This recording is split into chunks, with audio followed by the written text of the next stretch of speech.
The important work of our democracy is not being done. Crass partisan politics has been holding back open debate and stifling the voices of Minnesotans. Now, I understand that not every bill can be heard, and I get that political parties are always going to favor hearing their bills. But that's no excuse for shutting down discussion on largely popular and mainstream ideas. We don't have to agree on every issue. Minnesotans don't expect that. But they do expect us to have the courage to discuss them. So on behalf of all Minnesotans, the Committee on Banned Bills will come to order. Staff will note we have a quorum. This is a bill to provide for background checks on almost all private sales of certain firearms.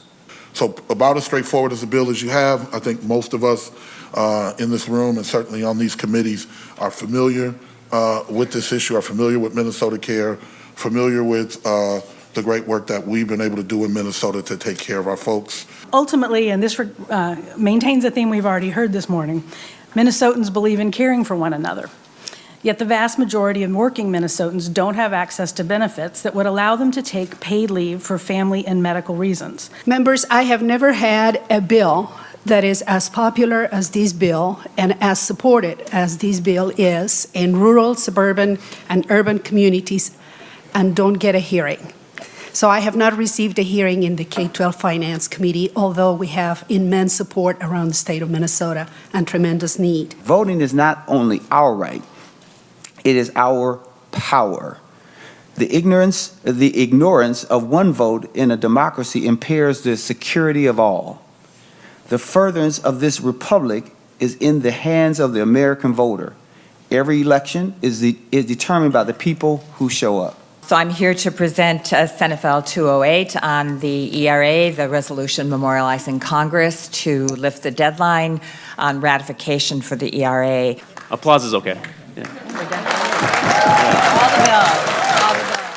The people who are in this committee care very deeply about these issues, and we not only will vote for these issues, but we will lead these issues with you. Thank you for being here with us. So I want to thank you again to all the presenters that brought these bills forward, and this is one of the best days that we've had. The value of having hearings on these important issues that would make such a difference, to see these all lined up together today and discussed in one forum, would make a difference to so many Minnesotans' lives in so many different ways. These are important issues to the people of the state. They're important issues to us, and they deserve a hearing. And so thank you for giving this hearing.